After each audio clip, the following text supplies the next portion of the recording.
18 tujuan untuk mewujudkan desa yang lebih baik.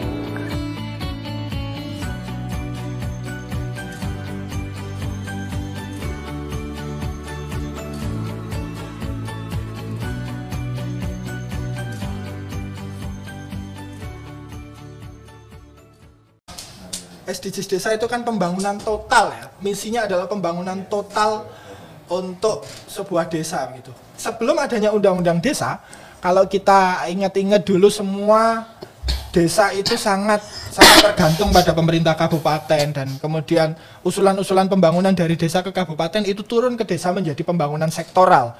Nah, pembangunan sektoral itu akan baik untuk sektor tertentu tapi tidak akan kelihatan untuk sektor yang lain. Nah, SDGs desa ini itu pembangunan sektor yang total gitu. Ngomongin soal kemiskinan, itu juga ngomongin soal kesejahteraan.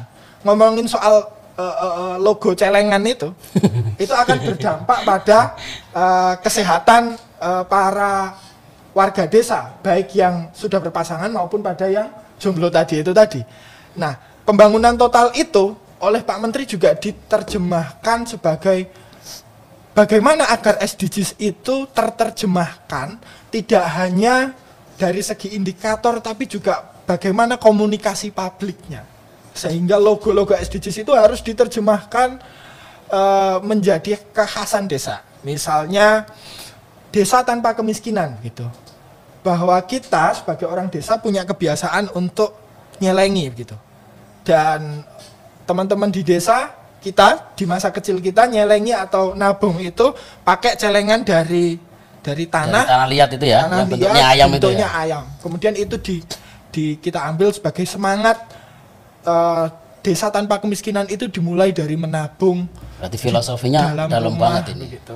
Terus kedua misalnya desa tanpa kelaparan. Kalau kita lihat SDGs desa, teman-teman bisa cek SDGs desa itu bentuknya mangkok, kemudian ada uap panas di sana. Itu kan nggak sehat. Itu tandanya apa itu? Itu tandanya mie instan. Instan ya.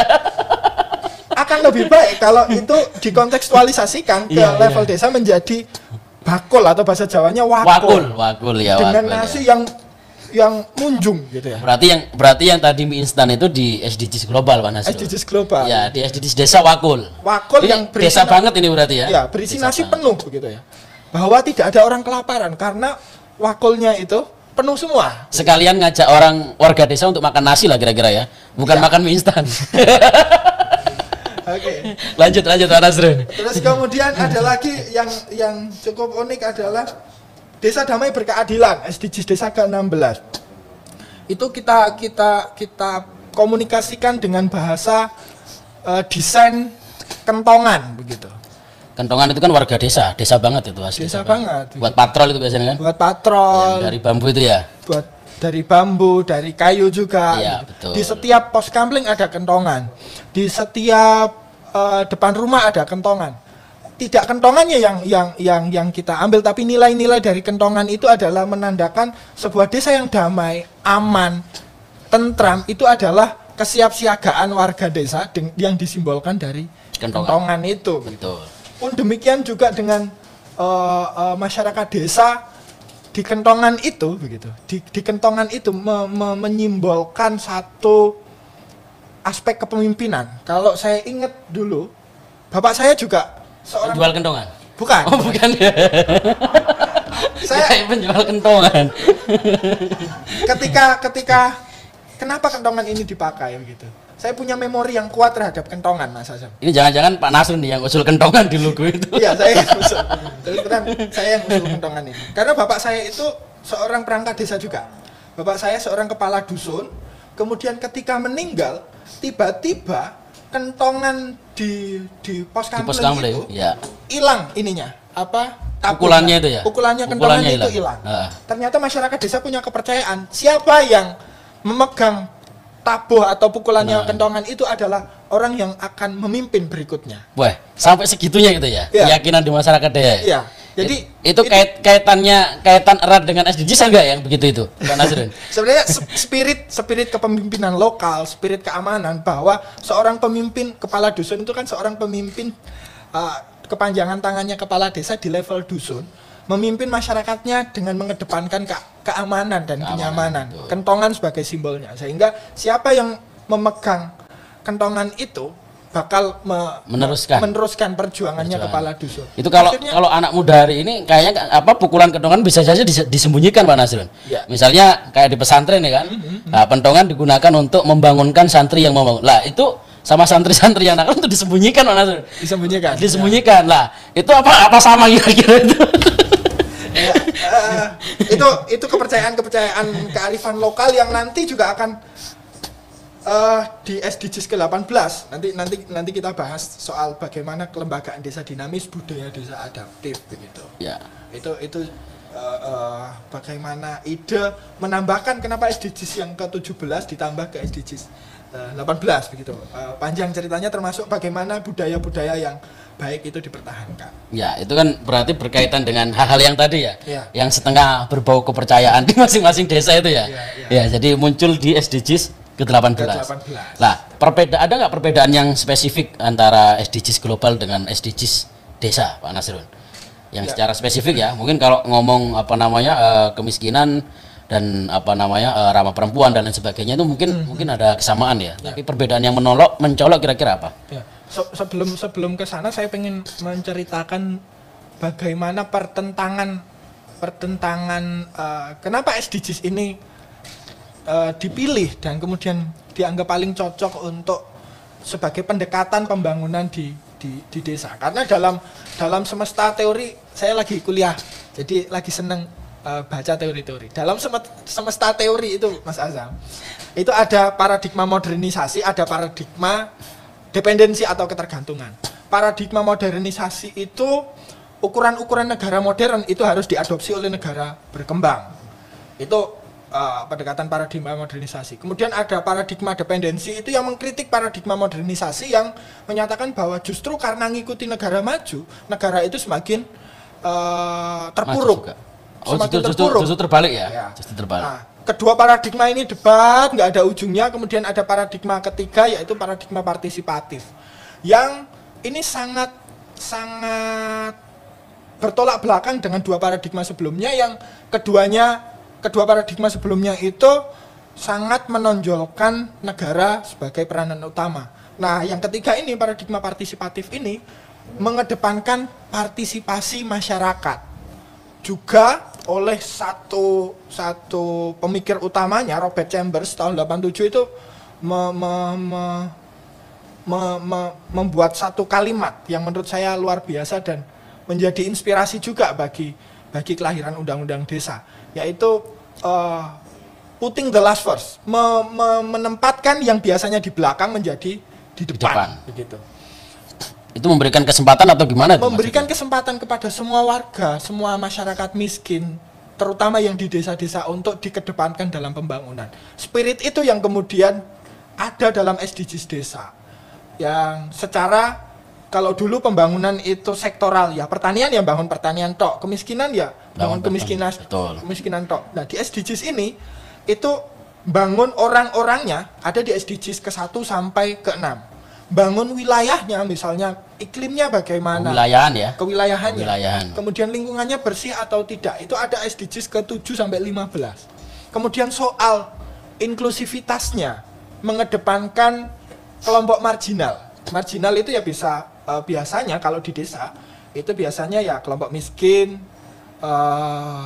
peka itu apa kira-kira? Perempuan, kepala keluarga. Oh ya, boleh. Kemudian pendatang, kelompok masyarakat ada. Pendatang itu masuk juga pendatang? Ya, mantu-mantu pendatang itu kan seringkali termarginal. Itu dianggap miskin berarti ya? Dalam pembangunan desa. Terpinggirkan. Oh, terpinggirkan. Meskipun kaya, tapi ketika sungkan sama morotuanya, sungkan sama lingkungannya, aspirasinya dia kan tidak Saman kayaknya sudah mulai bercerita soal ini, pengalaman pribadi di rumah mertua.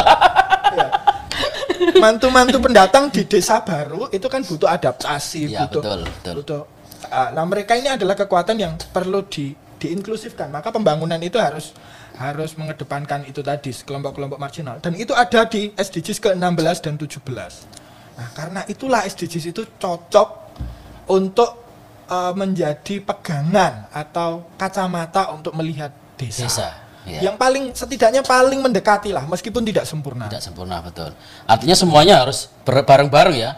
semuanya harus hulupis kutul baris ya. Hulupis kutul baris. Bergandengan tangan.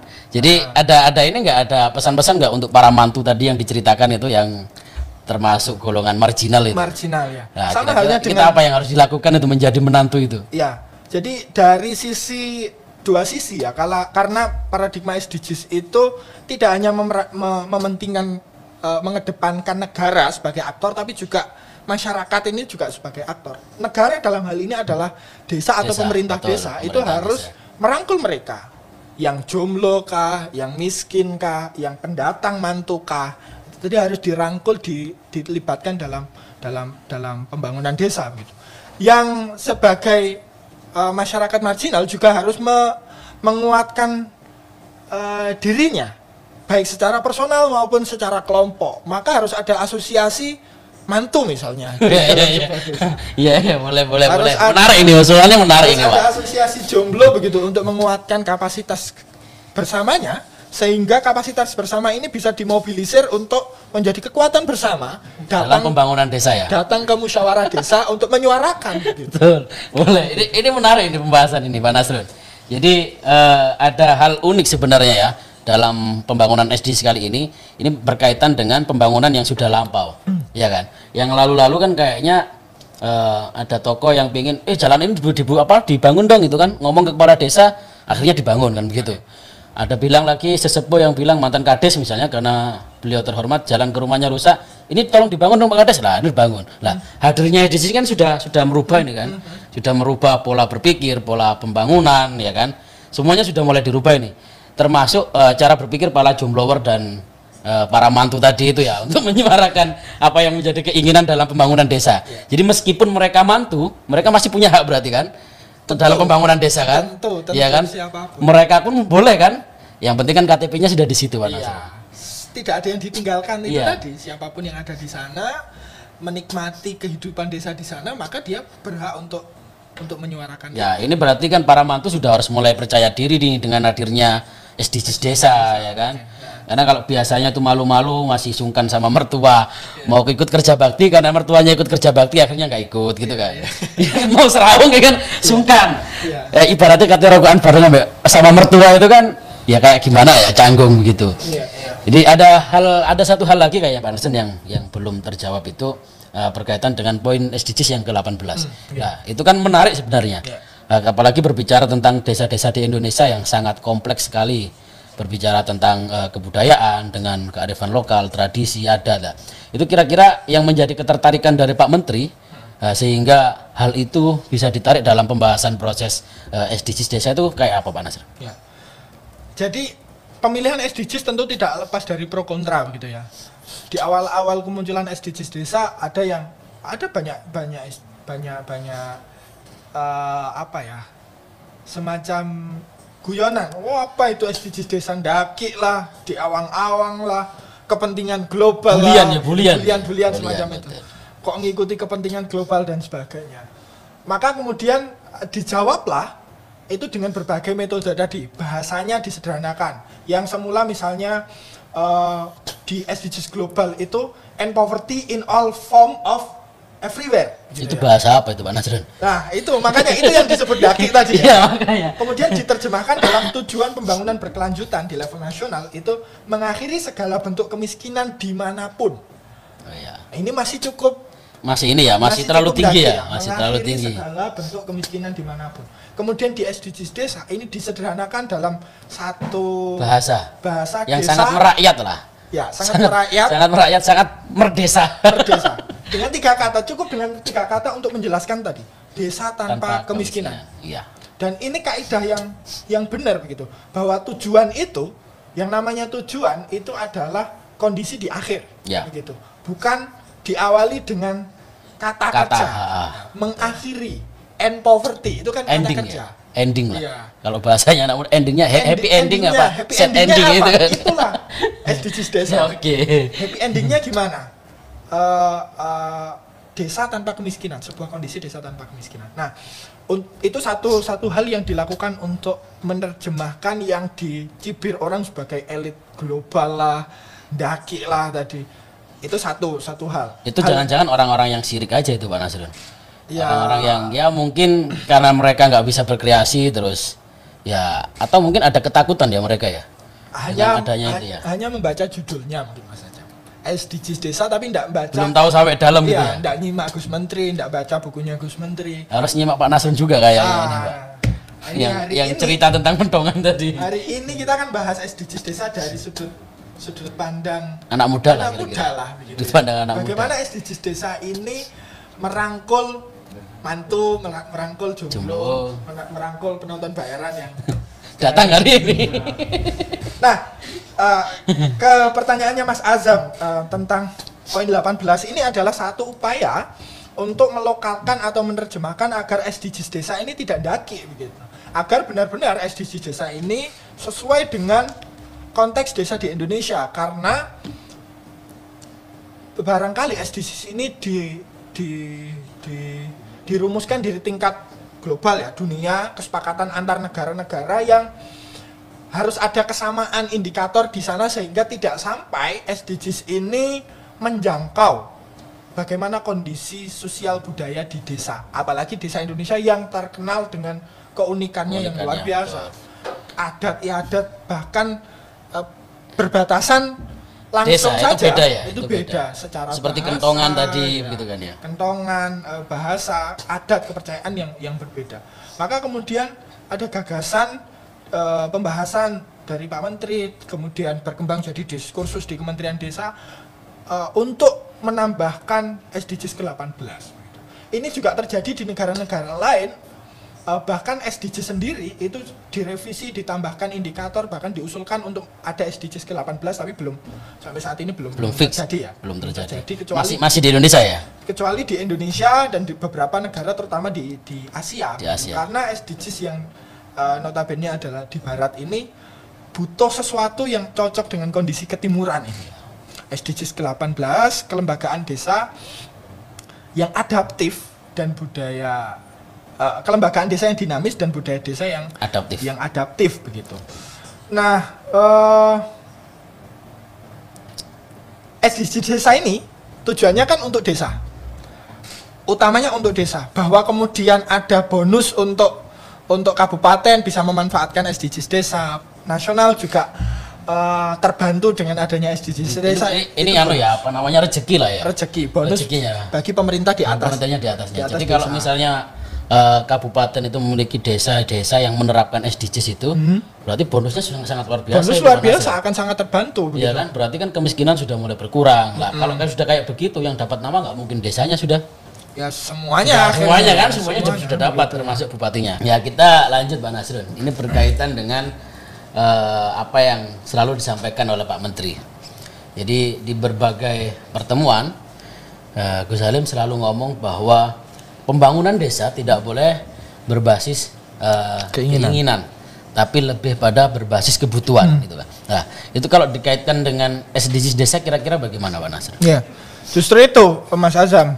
Kalau dulu kenapa kemudian SDGs desa ini lahir ada begitu? Untuk setidaknya minimal itu membentang wewenang desa bahwa desa itu punya urusan untuk ngurusi orang miskin. Desa itu punya wewenang untuk ngurusi kelaparan, ngurusi perempuan, ngurusi air, ngurusi energi, dan semua sektor-sektor yang ada di kabupaten bahkan itu juga ada di desa. Itulah kenapa disebut kewenangan lokal skala desa. Setidaknya SDGs desa membentang kesadaran bersama bahwa urusan kita ini banyak, dari mulai kemiskinan sampai kelembagaan dan budaya begitu. Karenanya jangan sampai pembangunan desa itu saja begitu. Ya, betul. Karena kebetulan misalnya tokoh-tokoh di desanya itu kontraktor gitu. Akhirnya infrastruktur semua infrastrukturnya yang dibangun, bagus okay. begitu. Kebetulan kepala desanya itu muda, sehingga yang diurusin anak muda semua. Anak muda, olahraga begitu, musik, tapi kesejahteraan perempuan, lansia tidak diurusi begitu. Kebetulan perangkat desanya, tokoh-tokoh desanya itu pendidik begitu, guru yang diurusin pendidikan, semua, gitu sekolahan begitu. Nah, karenanya bentangan SDGs ke-1 sampai ke-18 itu untuk menumbuhkan kesadaran bahwa kebutuhan di desa itu banyak gitu. Nah, dan itu harus dipastikan kebutuhan itu diketahui oleh semua orang. Maka penting untuk juga SDGs desa ini dibicarakan oleh semua orang, diketahui oleh semua orang dengan berbagai cara begitu. Kayaknya kepala desa juga harus sosialisasi nih Pak Nasrun. Harusnya harus ngajak warga desa kan. Iya. Ya kalau perlu ada forum ngopi bareng kayak kita begini atau cangkruan ya. Iya, iya. Kalau di desa itu kan cangkruan ya. Jadi kades itu kayaknya harus nongkrong di warung kopi, ngajak ngobrol warga desa, menyampaikan apa itu yang menjadi tujuan pembangunan desa, kayaknya begitu ya. Karena kalau dilihat Pak Nasrun, urusan musrembang des itu kan jarang sekali kan, apalagi musim begini kan nggak mungkin semuanya harus ikut terus dalam sekalipun perwakilan kan tetap terbatas, harus ikut dalam satu balai desa gitu kan.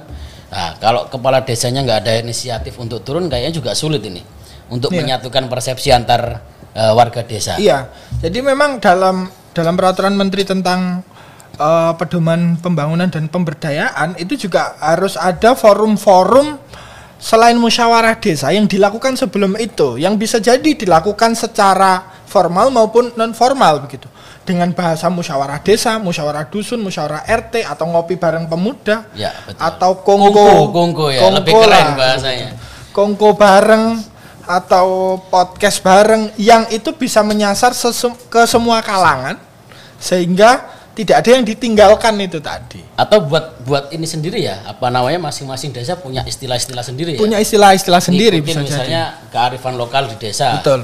Di Madura namanya apa gitu kan, di Jawa apa, di Aceh apa gitu kan. Tapi tetap tujuannya sama. Tujuannya sama. Jaring aspirasi lah ya kira-kira. Entah dengan bahasa apapun. Nah, justru untuk mewadahi hal-hal semacam itu SDGs ke-18 itu ada Mas Azam, menariknya bahwa dalam berbagai peraturan disebut musyawarah desa begitu, disebut musyawarah dusun begitu. Tapi masing-masing desa punya tradisi tersendiri, berbeda, nyebutnya juga berbeda, caranya juga berbeda, tapi tujuannya sama, adalah ngobrolin tentang pembangunan desa. Kan memang kalau kita berbicara warga desa ya Pak Nasrun, itu kan kadang musyawarah itu seolah-olah menjadi hal yang sakral ya kan? Sakral menakutkan gitu kan. Kadang jangankan kita mau hadir, terus mau nitip pesan aja ke teman yang ikut ke musyawarah itu juga masih ragu. Ya kan?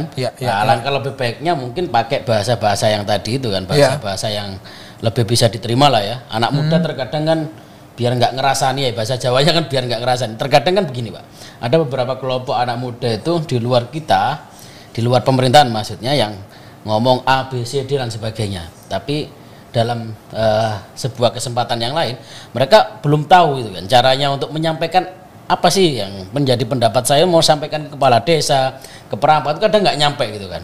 Nah kayaknya di hal ini SDGs yang 18 kan sangat penting gitu kan. Nah ada pesan nggak ini dari Pak Nasrun untuk kepala desa untuk mewadahi orang-orang yang begini nih Pak Nasrun? Iya, jadi yang sebenarnya punya keinginan tapi bingung mau nyampaikan kemana gitu loh Pak Nasrun. Nah, saya ngobrolin soal topik ini jadi ingat tentang kata Gus Bahak bahwa ibadah itu sama ngajinya mulai dukur ya. Jadi SDG sudah masuk ke Gus Bahak. Ini mulanya sudah masuk ke Al-Qur'an ini. Ibadah itu akan menjadi tidak ada artinya ketika sudah menjadi rutinitas begitu.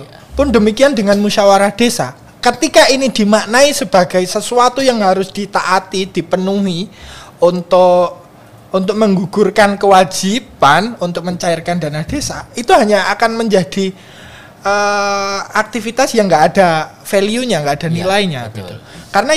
Karenanya yang terpenting adalah bukan bentuknya, bukan judulnya, tapi esensi dari apa yang dibicarakan itu begitu. Maka kreativitas untuk menerjemahkan istilah musyawarah desa menjadi sebuah yang penting adalah visinya sama lah. Visinya sama. Pemerintah desa punya saluran agar wadah, gitu kan. wadah agar masyarakatnya itu los, betul. bisa ngomong apapun keinginannya, harapannya, masalahnya, kebutuhannya bisa tersampaikan, diserap, kemudian dirumuskan dalam program pembangunan. Ya, Caranya banyak. Karena sampai hari ini kayaknya belum pernah ditemui Pak Nasrun. Ada sekumpulan anak muda terus demo ke kantor desa urusannya pembangunan desa itu. Itu kan belum, Pak. Kan rata-rata kan demonya ke bupati, ya kan? Ngomong soal kemiskinan, ngomong soal ekonomi, pendidikan. Rata-rata kan tujuannya ke bupati gitu kan. Nah, paling pol anak muda di desa itu aktifnya Pendak Agustus, Pak. Agustus ya. Urusannya dengan voli Lomba. atau gerak jalan. Padahal mereka punya potensi. Musiman ya.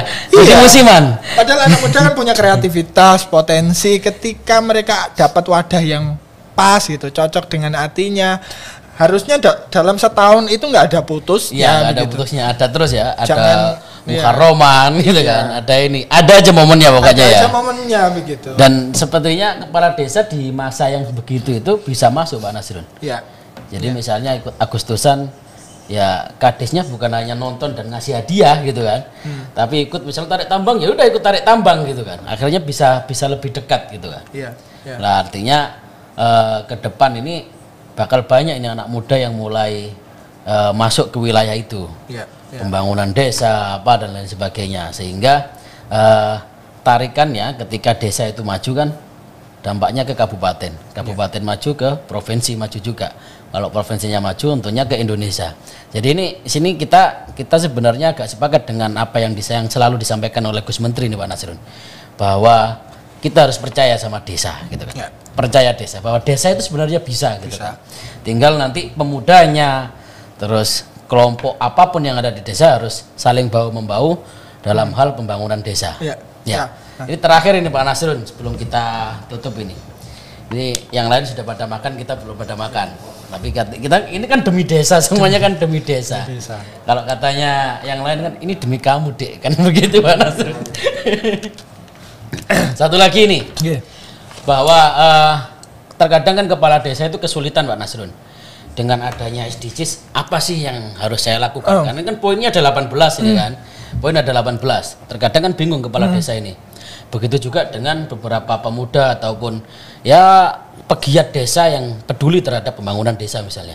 Lah kira-kira apa ini tips yang bisa disampaikan Pak Nasrun kepada para pemerhati desa, para pegiat desa? Kembali ke statement tentang kita percaya desa ya. Bahwa desa itu bisa, maka kita percaya pada desa. Kepercayaan itu bukan satu adagium atau satu kata-kata yang indah-indahan atau manis di mulut saja, tapi itu berawal dari akar sejarah yang panjang bahwa desa itu survive kok, desa itu bisa hidup kok dari masa ke masa, dari sebelum era kolonial, kemudian dihancurkan oleh peraturan-peraturan di zaman Belanda, kemudian ketika berdiri negara, kemudian beberapa kali desa itu mengalami gonjang-ganjing karena pengaturan yang tidak berpihak, sampai kemudian lahir undang-undang desa yang memberikan angin segar, berharap desa itu bisa mandiri seperti sedia kala begitu. Setelah sekian lama desa itu digonjang-ganjingkan dengan berbagai. Dulu nggak ada aturan, desa masih bisa kan begitu kan ya? Iya.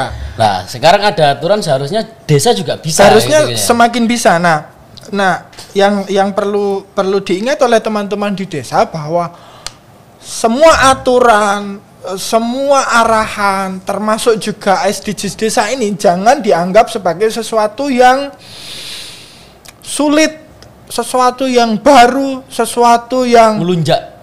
Daki atau tinggi, ya? Harus dipelajari dari nol. Enggak, sejatinya SDGs desa ini adalah segala sesuatu yang sudah diurusi. Ada di desa ya, sudah ada di desa sebenarnya ya. Sudah diurusi oleh Kades selama ini begitu. Betul. Ngurusi kemiskinan misalnya, desa tanpa kemiskinan. Toh semua warga desa selama ini kalau mau ke rumah sakit begitu ya, tidak mampu ke rumah sakit, sambatannya ke siapa? Ya ke kami tuanya, ke kepala desanya.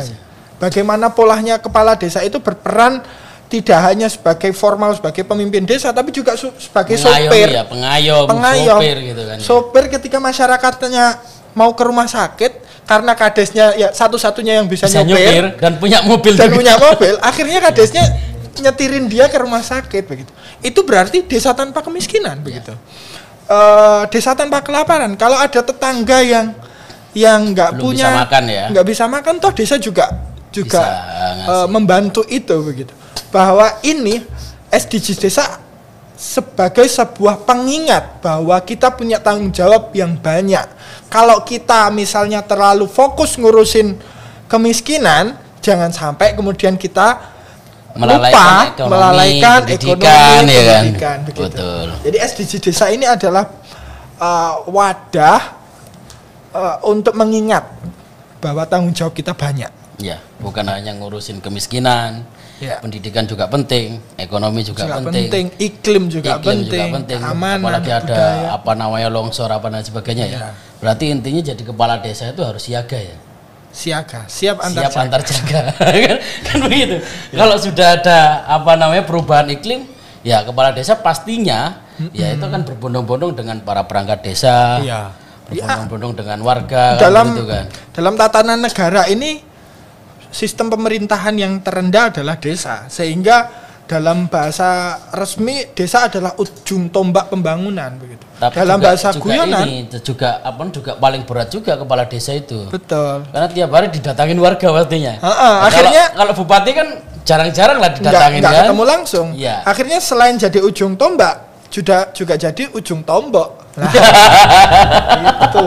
Betul. Urusannya banyak langsung berhadapan. Itu kira-kira antara tombak dengan tombok itu berimbang atau tidak itu Pak Nasrun? Nah itu tadi karenanya pentingnya agar tidak jadi ujung tombok begitu ya. Bolehlah jadi ujung tombak, tapi jangan sampai jadi ujung tombok. Terus-terusan sudah ya? Jadi perangkat desa itu sudah pengabdian yang luar biasa begitu. Ya. Jangan sampai kemudian pembangunan itu tidak efektif, tidak efisien begitu. Selalu nombok. Karena tidak tepat Mas Hasan. Karena selalu nombok ya. Karena tidak tepat itu akhirnya muspro kan. Muspro itu tombok akhirnya. Iya. Nah, pesannya Gus Menteri tadi harus dipegang bahwa harus berbasis pada kebutuhan. Di mana kebutuhan itu bisa referensinya apa kebutuhan desa? Harus baca 18 ini gitu. Ya. Desaku punya apa? Punya laut. Oke. Kita juga harus fokus pada desa peduli lingkungan laut SDGs ke-14. Oh, desaku nggak ada lautnya. Ya berarti nggak usah nggarap ke-14 begitu ya. Misalnya.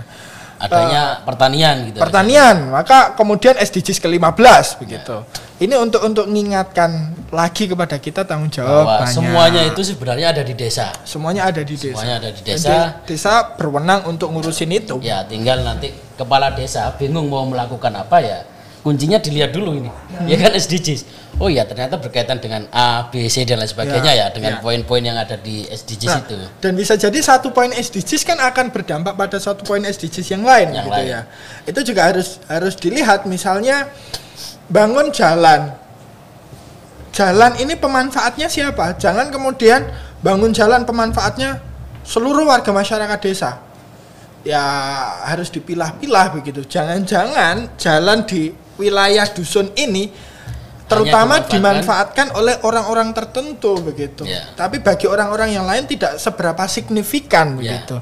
Karenanya tidak berdampak pada kemaslahatan orang desa lah ya. Iya, kelompok-kelompok yang lain, kelompok tertentu yang mendapatkan manfaat itu. Nah, kalau kayak gitu kira-kira boleh nggak Pak Nasrun? Kalau boleh saya mau minta nanti Pak Nasrun.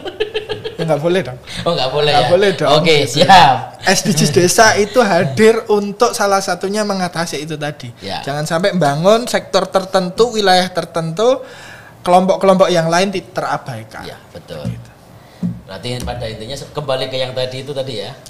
Tidak boleh ada yang terlewatkan. Tertinggal, tidak boleh ada yang terlewat. Ditinggal ini sama sahabat-sahabat Pak Nasrun. Dibaleni mana? Oke, terima kasih sahabat desa.